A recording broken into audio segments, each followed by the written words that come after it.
I understand कि आप बहुत सारी बातें शेयर नहीं करना चाहेंगे कैमरे में, but I am just assuming, मैं अज्यूम कर रहा हूं, मैं सही भी हो सकता हूं, गलत भी हो सकता हूं, कि आप कहीं पे जॉब कर रहे थे, फिर आपने जॉब छोड़ दी, अब अपने बेस पे या तो कुछ करने के बारे में सोच रहे हैं, या अपनी इंडस्ट्री आपने चेंज कर ली और कोई और जॉब कर रहे हैं। Yes sir, correct. अब इसमें क्या दिक्कत होती है कि पहले वहां पे एक पर्टिकुलर अमाउंट आ रहा था आपके पास में, अब वो अमाउंट तो आ नहीं रहा है। अब हो सकता है वो अमाउंट बिल्कुल ही कम हो गया है या बिल्कुल ही ऑलमोस्ट जीरो हो गया है। Yes sir. And I hope कि आपके पास में इतनी भी सेविंग्स नहीं है कि आप अपने जो पुराना लाइफस्टाइल था उसको सस्टेन कर सकें। तो कहीं ना कहीं आपको अपने खर्चे को कम करना पड़ रहा है। Yes, और sir. उसके लिए आपको अपने घर में बात करनी पड़ रही है कि देखो आपके सपोर्ट की जरूरत है, क्योंकि अगले 3-4 महीने तक या 6 महीने तक या 1 साल तक मैं अपना कुछ करने के बारे में सोच रहा हूं, और हो सकता है रिजल्ट आने में थोड़ा टाइम लगेगा, तो 1 साल तक थोड़ा सा एडजस्ट कर लो।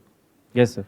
लेकिन वो सामने वाले लोग एडजस्ट करने को तैयार नहीं है। वो लोग कोई भी हो सकते हैं, पेरेंट्स हो सकते हैं, वाइफ हो सकती है, बच्चे हो सकते हैं, वॉट एवर इट इज।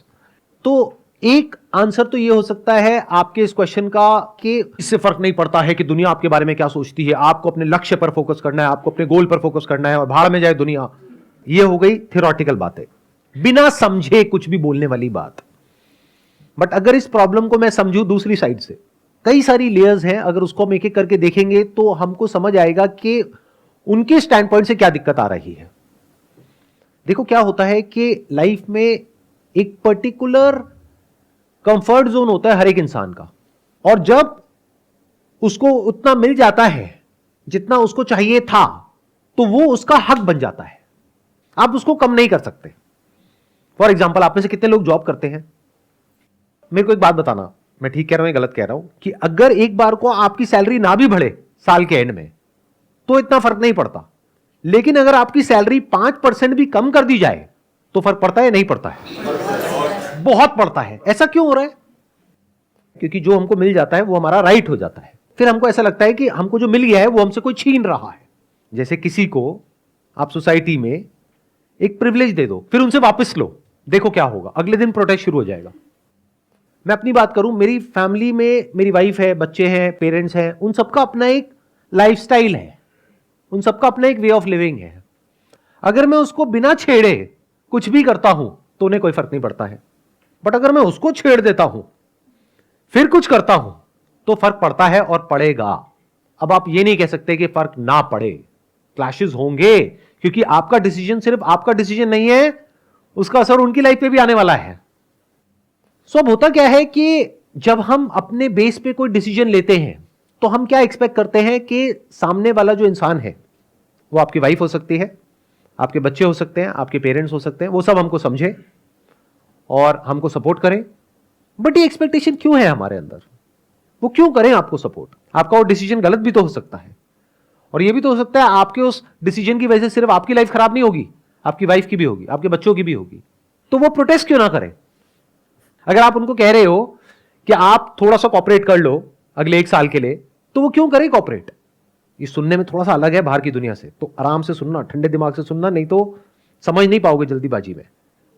हमारा माइंड बहुत जल्दी कंक्लूजन्स को ड्रॉ करता है और डीपली कभी नहीं समझ पाता है। तो क्या हो अगर मैं आपसे ये कहूं कि आपकी जो फैमिली है, मतलब कि आपकी वाइफ है, बच्चे हैं, उनके लाइफस्टाइल को बिना छेड़े जो करना है वो करो, और पहले एक ऐसा स्ट्रक्चर बना दो कि उनके लाइफस्टाइल पे कोई असर ना आए, फिर जो करना है वो करो।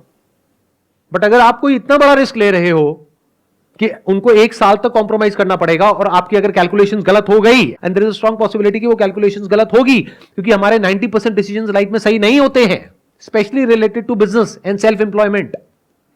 There is a 90% possibility fail होने वाले हो। तो आपकी कैलकुलेशन ये कह रही है 1 साल बाद सब कुछ ठीक हो जाएगा। ये भी हो सकता है कि 1 साल बाद सब कुछ और बुरा हो जाए उससे जो अभी है। अब क्या करोगे? और वो क्या करेंगे? तो अगर वो प्रोटेस्ट कर रहे हैं तो हो सकता है आपके भले के लिए है, लेकिन आप समझ ही नहीं रहे हो। यानी कि अगर आपके पेरेंट्स आपको कह रहे हैं कि ये काम मत करो, इसमें बहुत रिस्क है, और आप कह रहे हो नहीं तुम मुझे समझते नहीं हो, जनरेशन गैप है, मैं कह रहा हूं कि ये काम बहुत बढ़िया है। चलो माना आपके पेरेंट्स को समझ नहीं आ रहा वो काम क्या है, आपको समझ आ रहा है क्या? आप एक्सपर्ट हो क्या उस काम के? किसी एक्सपर्ट से राय ली है आपने? नहीं। आपको लगता है कि काम चलेगा, नहीं चला तो लाइफ में हमेशा ऐसे आगे बढ़ो कि जो पुराने स्ट्रक्चर्स हैं उस पर कोई असर ना आए, वो इंटैक्ट रहे, और नए स्ट्रक्चर्स बिल्ड करते चले जाओ, तो कोई दिक्कत नहीं है। फॉर एग्जाम्पल, मैं ये काम कर रहा हूं, अगर इसकी वजह से मेरी फैमिली की लाइफ पे कोई असर आता है तो उनके पास में राइट है कि वो मेरे को बोले कि क्यों कर रहे हो, बट मैंने तो उनकी लाइफ में कोई छेड़खानी नहीं करी, तो क्या उनके पास में राइट है मेरे को कुछ भी बोलने का? नहीं है। मैं कह रहा हूं पहले जो आपका लाइफस्टाइल था आज उससे बेटर है, मैं उसको कम नहीं कर रहा हूं, लेकिन अब आप मुझे रोक नहीं सकते वो करने से जो मैं करना चाहता हूं, जब तक कि आपकी लाइफ पे कोई असर नहीं आ रहा है। हां, अगर मैं कोई ऐसा काम कर रहा हूं जिससे उनकी लाइफ पे कोई असर आ रहा है, उनके लिए खतरा है, उनको कोई कॉम्प्रोमाइज करना पड़ेगा, या उनकी लाइफस्टाइल खराब हो जाएगी, या उनको कुछ एडजस्ट करना पड़ेगा, तो वहां पे प्रोटेस्ट होगा ही होगा, रेजिस्टेंस आएगा ही आएगा। तो इसको बोलते हैं अपनी लाइफ को डिजाइन करना, इसको बोलते हैं अपनी लाइफ को प्लान करना। तो मैं क्या कहता हूं कि हमेशा जब भी कुछ नया करते हो लाइफ में, तो इस तरीके से करो कि पुराना जो स्ट्रक्चर है उसको बचा करके रखो, नहीं तो दो तरफ से फंस जाओगे। एक तरफ से एक नया स्ट्रक्चर जिसको आप बनाने की कोशिश कर रहे हो, यानी कोई नया काम कर रहे हो या कोई नया रिस्क ले रहे हो, एक तो वहां की टेंशन जो बहुत बड़ी टेंशन होती है, कुछ भी नया क्रिएट करने में बहुत बड़ा रिस्क होता है, कोई भी नया स्टेप उठाने में बहुत बड़ा रिस्क होता है, फिर चाहे आप जॉब में अपनी इंडस्ट्री को चेंज कर रहे हो, चाहे कोई नया काम कर रहे हो, तो एक तो वहां की सरदर्दी प्लस जो पुराने स्ट्रक्चर को आपने छेड़ दिया है वहां की प्रॉब्लम्स, तो आप दोनों तरफ से फंस जाओगे। तो अगर आपके घर में आपकी वाइफ या और लोग बोल रहे हैं तो ये बुरा नहीं है, अच्छा है, या पेरेंट्स आपको बोल रहे हैं तो अच्छा है, और पेरेंट्स हर चीज में आपकी हां में हां मिला रहे हैं, तो there is a strong possibility कि वो बच्चा बिगड़ जाएगा, बेटा तुझे क्या चाहिए, ये चाहिए ले ले, तो that child will start taking everything for granted. इसलिए कई बार क्या होता है कि लाइफ में जब ऐसे कुछ मोमेंट्स आते हैं तो हमें करना क्या चाहिए, हमें रुक करके आराम से ठंडे दिमाग से एक पेपर पेन लेना चाहिए, वहां पे प्लस लिखना चाहिए, माइनस लिखना चाहिए कि ये जो मैं काम करने वाला हूं, बीच में एक लाइन खींचनी है कि इसके क्या प्लस है क्या माइनस है। तो हो सकता है आपको खुद समझ आने लग जाए कि इसके माइनस ज्यादा है प्लस कम है, तो हो सकता है आप रीथिंक करो अपनी उस पूरी की पूरी स्ट्रैटेजी को कि मैं इतना बड़ा स्टेप उठाऊं भी या नहीं, या अभी उठाऊं या 5 साल बाद उठाऊं, या जिस तरह से मेरे को लगता है कि इस तरह से स्टेप को उठाना चाहिए, क्या इस तरह से उठाऊं या किसी और तरह से उठाऊं।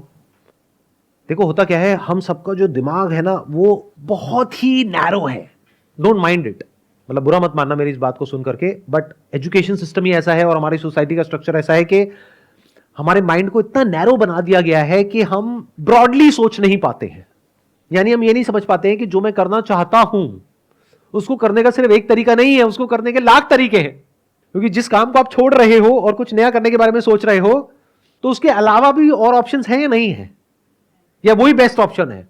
How do you know that is the best option? There might be some other options which are much better than this. यानी आपकी एक प्रॉब्लम है कि मुझे ये काम छोड़ना पड़ेगा, ये काम करना पड़ेगा, ये एक बहुत ही बेसिक लेवल पे आप चीजों को देख रहे हो। ये भी तो हो सकता है कि मैं ये भी करूं, ये भी करूं, ये भी करूं, ये भी करूं, ये भी करूं, और हर चीज को मैं ऑटोमेट कर दूं, या फिर